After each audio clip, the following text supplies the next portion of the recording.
I find it unfathomable that someone might say, I don't eat stone fruit or whatever because it doesn't taste good, because there's so much diversity in the flavour. This is The Producers. I'm Dani Valent. Rowan Little is the Chief Innovation Officer at Montague, a family-owned fruit-growing company headquartered in Victoria and now into its third generation. Montague started with an apple orchard in the 1950s and has now expanded into stone fruit. There are 5 million trees spread across southeastern Australia, with the focus squarely on delighting consumers with wonderful flavour. My name is Rowan Little and I'm the Chief Innovation Officer at Montague. So Montague is a grower of all sorts of fruits, stone fruit, apples, citrus, grapes and cherries. Where our head office is located in Narre North, but we've got about 8 orchards spread across southeastern Australia. So Montague was started in 1948. It was started by Bill Montague, who's still alive today. And he bought this property that we still farm today out at Narre North in the 1950s and planted some apples. Someone suggested to him, before that he used to be a market gardener and grow vegetables for hospitals and whatever, but he decided, for good or for ill, to plant some apple trees on our property at Narre North, which is about 40 kilometres from Melbourne. And we've been growing apples on this site ever since, to this very day. And, over the years, he had 3 sons and they all got involved with the business in various elements, and the business grew, planted a lot of apples on 10 different sites around Victoria and then into New South Wales and Tasmania. And then in the 1990s, the company decided to diversify and got into stone fruit. And then just recently we've acquired some grapes and citrus, and some cherries. So, yeah, it's into the third generation now. So the third generation family members are Scott Montague's running the business, and Tim, his brother, is running our production, our orchard business. And then Hamish is their cousin. He runs our business up in Brisbane. So, yeah, it's still very much a family-owned business that's really committed to primary production of fruit, is really what it's all about. With fruit that flowers, fruits and ripens through the seasons, there's never a quiet month at Montague. Rowan talks through the rhythms of the farms, including the important role of bees. As a fruit producer, I guess Montague is, we have a very weather-based rhythm. So for us, the year, it's hard to know when you say things start and when they finish, but the logic of growing fruit is you start with the flower, and flowering of fruit starts really actually in the middle of winter for stone fruit. So our stone fruit, peaches and nectarines, flower in July, believe it or not. And so, it's right in the middle of the coldest part of the year, and we're getting flowers on our trees, and then flowering between, stone fruit, apples, citrus and grapes sort of takes until October. And then each of those flowers, I guess that's the most amazing thing about fruit production, is each and every flower on every tree that we have, and we've got, literally 5 million trees spread around the country, each of those flowers has the potential to turn into a piece of fruit. So, in the act between July and September, we bring a whole lot of bees into the orchard, and the bees, so basically for most of our product, we require pollen from another plant to pollinate, and then that creates a fruitlet. And the fruitlet, I guess through the months of September and October, all of our fruitlets are formed. And then from there, we do a process called thinning, which is we remove up to 75% of the fruitlets from the tree, because if we have all of those fruitlets on the tree, the fruit will be far too small commercially. So thinning takes place really up until Christmas. And then harvest for stone fruit begins as early as November and runs till sort of March, April, and then apple harvest starts in January and goes till May, and then grapes is January till April, and then citrus is in winter. So then you start all over again. Yeah, that's the rhythm. Rowan's earliest childhood memories are of sitting in a strawberry patch enjoying full flavoured fruit. So perhaps his career trajectory was sealed at an early age.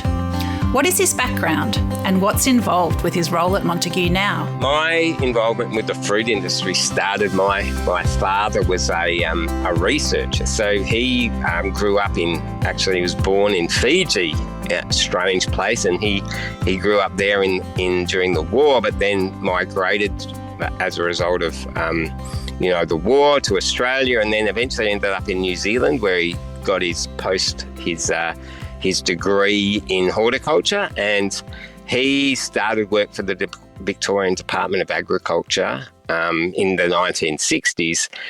And he also started a little market garden where he grew strawberries in the Dandenong Ranges in Victoria, in Melbourne. And we supplied strawberries. So my earliest memories as a child was summer sitting in the strawberry patch chewing on beautiful strawberries that we would supply to restaurants and whatever around the area. So that was my exposure, and I guess you get a love affair with fruit from that moment. So all of those memories of full flavoured, and Dad used to always bring in all these exotic new strawberries, and we'd sample them and we'd decide which ones we liked. And then from there I worked in retail for a little while, again in fruit and veg, so sort of got involved there. And then, from there, with all of that background, I came to Montague as a bit of a green, 20-something, and I've done all sorts of jobs here over the years since then.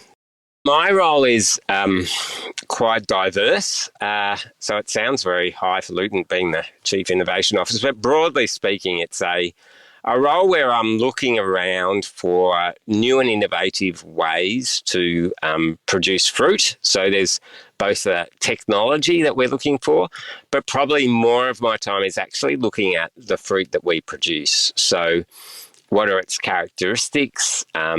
So the big passion that Montague have is to deliver a better eating experience to our consumers. So I spend a lot of time looking at new and innovative plants. So we have an orchard here at Narre Warren, and one on all of our orchards where we test new plant material. And most of that plant material we import through Australian quarantine from overseas, and we test it for 5 years. And so we're looking in those test blocks for fruit with higher flavour broadly, and flavour is a very, I guess it's a very personal thing. It's what one person likes, another person doesn't. So you're trying to, in that evaluation, work out, what the average consumer is going to look at. So, that's really a lot of the work that we do is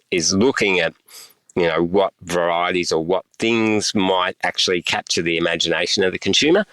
And then from there, my work is about, how do we turn an idea, which is one tree, into enough fruit to supply the Australian and international markets. So then that becomes, orchard planning and all of that sort of stuff. So, yeah, it's quite a diverse and interesting role. But one that's, I guess the exciting thing is you get to visit a lot of really interesting places and see, the cutting edge of what's going on in plant breeding around the world. Plums are a passion at Montague, but the team lamented the underwhelming plums that were often sold to Australian consumers.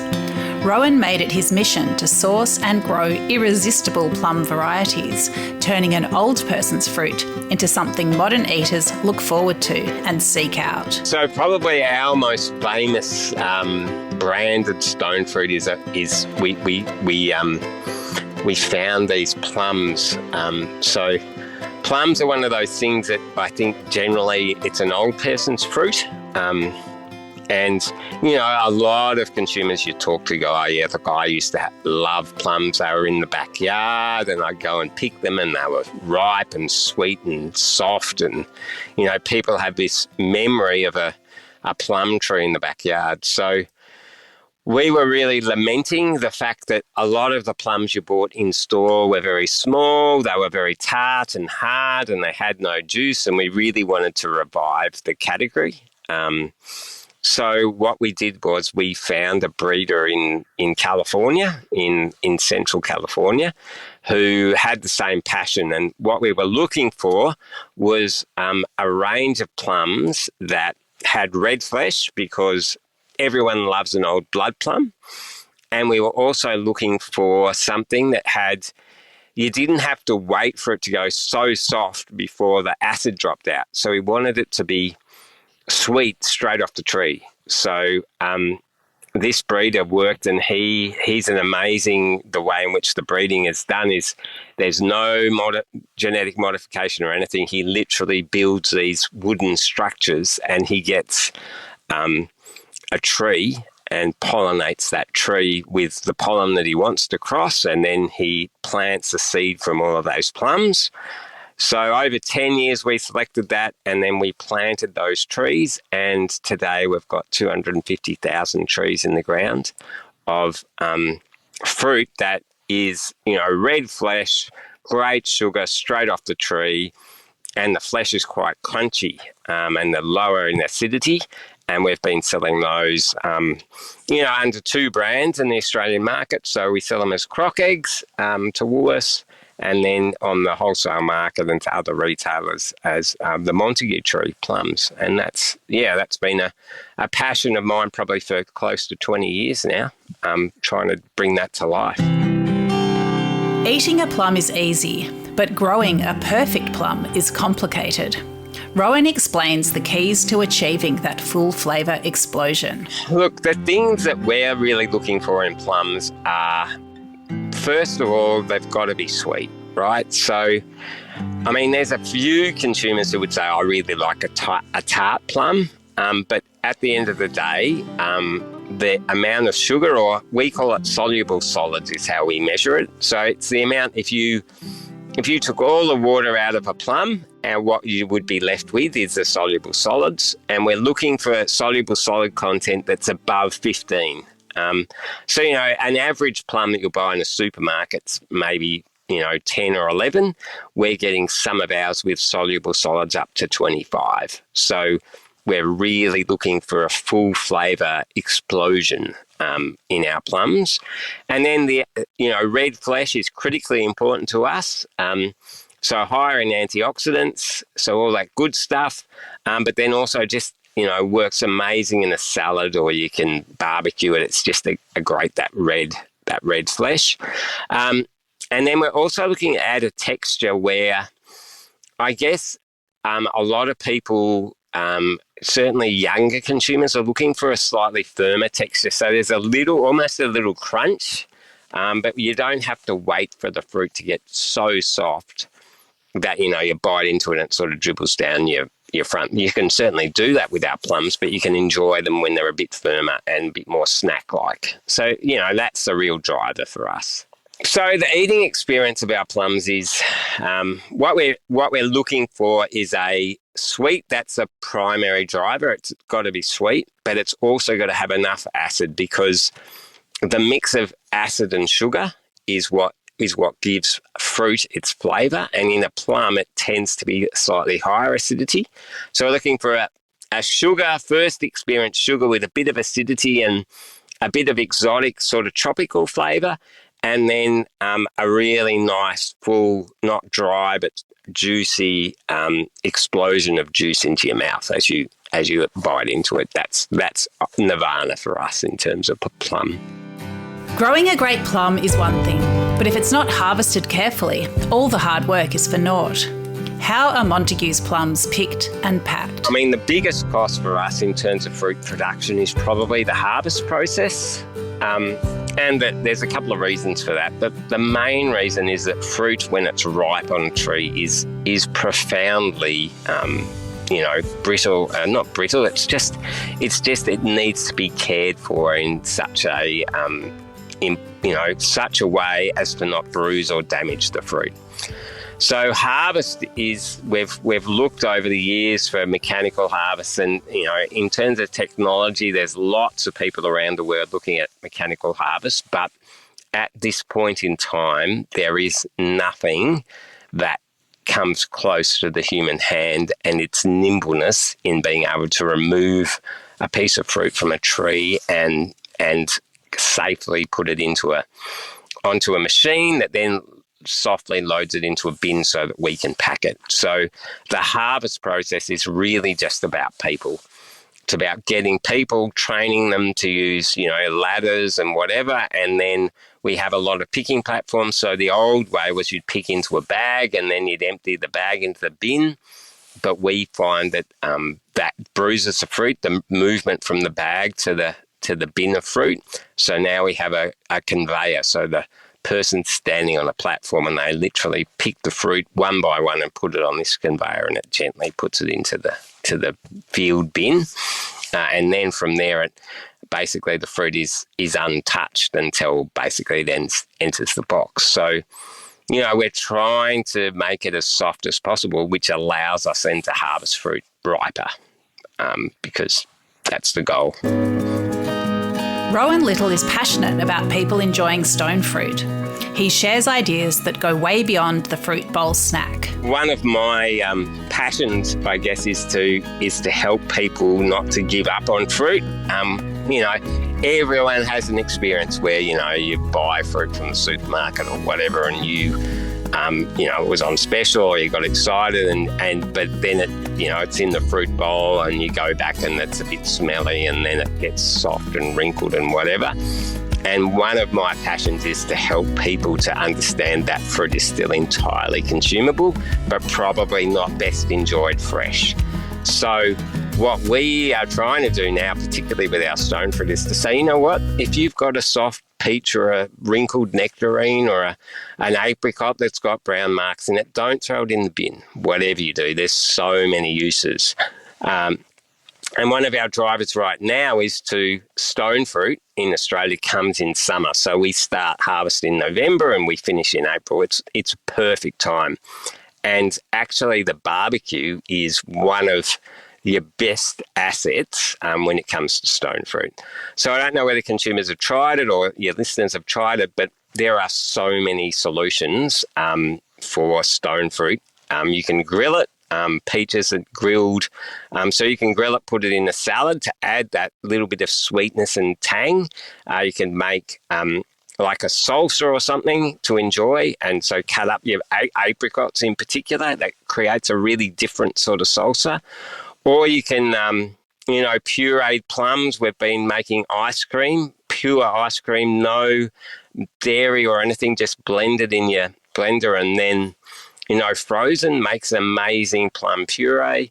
And then we've got an amazing barbecue peach dessert, which, you just, I love it with a dessert wine and then a vanilla bean ice cream or something. It's just an amazing, when it's warm, it's as close to off the tree. And there's some of the simple solutions. You don't require, long-winded recipes or whatever, but you turn something that's ready, you think might go into the bin, into something that you can enjoy as part of a meal. And that's where I think the opportunity is for real satisfaction with your stone fruit, is to find those very simple solutions. Because, there is a very narrow window to enjoy it fresh. But once it's past that point, there's so many things to do with it. We have a bit of a saying here that every Australian deserves to be able to eat a really good apple. The thing that makes me lament the most is when I meet someone and they say, I don't eat apples because they don't taste good. And I think what that means is that they've just had such bad experiences. I find it unfathomable that someone might say, I don't eat stone fruit or whatever because it doesn't taste good, because there's so much diversity in the flavour. So I guess what drives us is sort of this, there's there is nothing, no finer experience in life, in my opinion, than we have a pick your own orchard here now, than going into an orchard, finding a fully ripe, plum, or we had a donut peach we picked in our pick your own orchard last week that was perfectly ripe, and just biting into that, and the juice is warm because the day is a nice day and there's a little bit of warmth in that. And it's just a truly, it's an organic experience that, just brings delight. And, I think that's what people who are so, our food supply chain is so complicated now, and so much of it is all about sterility and food safety, and you go to supermarkets and there's lights, and it's all very marketing, and to have that experience for a consumer to get back to where it all came from, and to physically go and pick a fruit and experience. I mean, that's ultimately what our goal is to allow people to truly experience fruit as it should be. That's what drives us. When you're running a business that employs hundreds of people, sustainability has to be viewed holistically, with social, ethical and economic elements as well as environmental. The whole notion of sustainability is a really interesting and fascinating thing for me. We tend to throw sustainability around in terms of environment and in terms of climate change and carbon, all of that. But sustainability is I think, in its fullest and truest sense,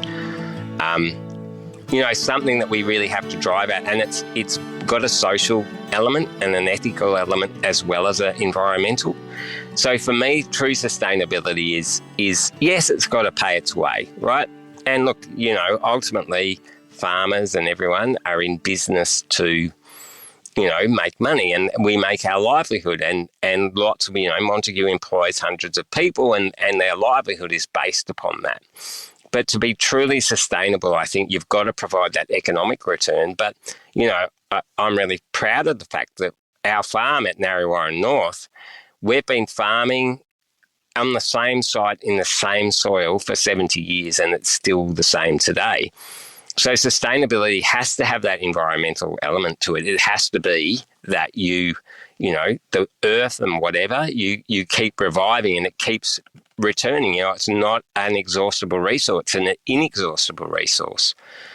The challenge, I think, now for us is to actually take it to the next step and to say, how can we regenerate this land? How can we actually improve the soil and improve the biology, and with planting 5 million trees, we suck up so much carbon, so we have a role in sustainability. But that's ultimately where I think we want to get to is to be truly sustainability, but also this regenerative thing. We want to be able to regenerate the land that we're on, and regenerate the ecosystems, and regenerate the people who are involved in the process. That's true sustainable practice, I think.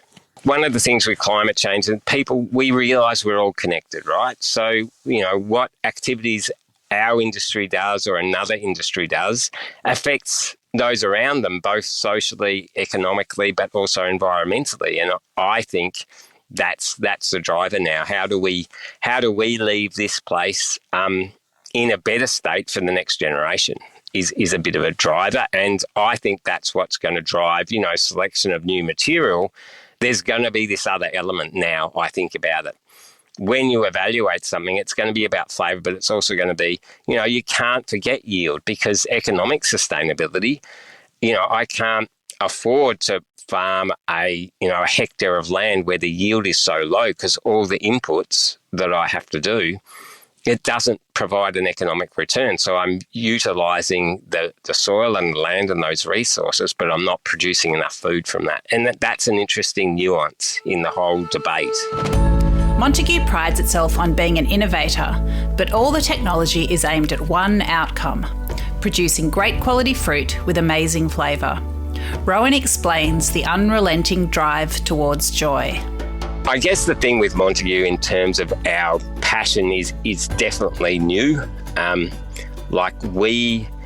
We have been innovators in the industry in both the introduction of technology, which makes fruit more reliable for the consumer, but also the introduction of new flavours and new textures. And so I think that's where we shine, is our passion and our drive to improve the eating quality for consumers. Because at the end of the day, we can be a really good grower and we can maximise profits by growing fruit with no flavour. I mean, that's one of the problems with our industry, I think, is we're too obsessed with, getting fruit to the market. Well, we need to be obsessed with getting fruit into the mouths and providing enjoyment.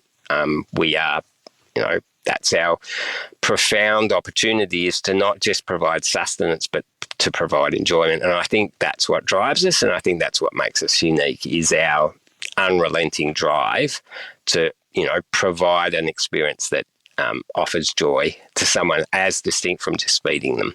Feeding them is absolutely important, don't get me wrong, but we want to do more than just provide sustenance. We want to provide an amazing eating experience. With a job that takes him around the world and also gives him lots of time with his hands in the dirt in Australia, Rowan Little's work at Montague is varied and satisfying. What does he love about what he does? The thing that I find the greatest enjoyment is, you go overseas or you look at something and you bring, breeders are strange characters, they've got weird codes or something, and you see a new nectarine or something on a tree that's just being bred, and you think, that offers some potential.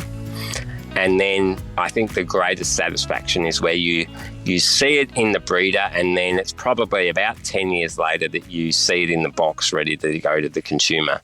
And there's something amazing about offering an experience that you had delight at in a test block, to turn that into a commercial reality. And, when people first eat that and go, oh, that's an amazing flavour, that gives you the greatest job satisfaction, I think, is, we had a view, we had a vision, and then we realised that and the consumer got to enjoy it. That's the most satisfaction you get. No, and that's the problem. I mean, people often say, oh, you've been working, for Montague or in the industry for a long time. What makes you stay? And I think that's it. It's, you can't, often I spend a lot of time doing marketing and particularly with social media and everything is so quick. Everyone wants a turnaround, and yet we work in an industry where, literally it's 10 years from seeing something in the mind of a breeder before you can realise that. So, there's not too many projects, I think, in life now that you have to be that patient and go through the steps, and, the years all blend really quickly. But, it gives you great satisfaction when you see something and then you realise the full reality of it.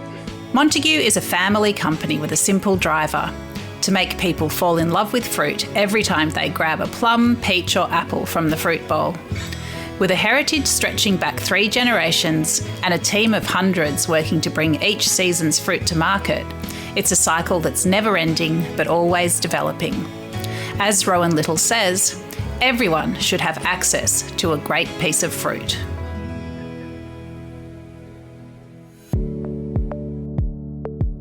This is The Producers, a Deep in the Weeds production.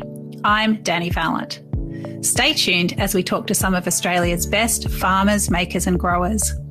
Follow us on Instagram at Producers Podcast or contact us via deepintheweeds.com.au.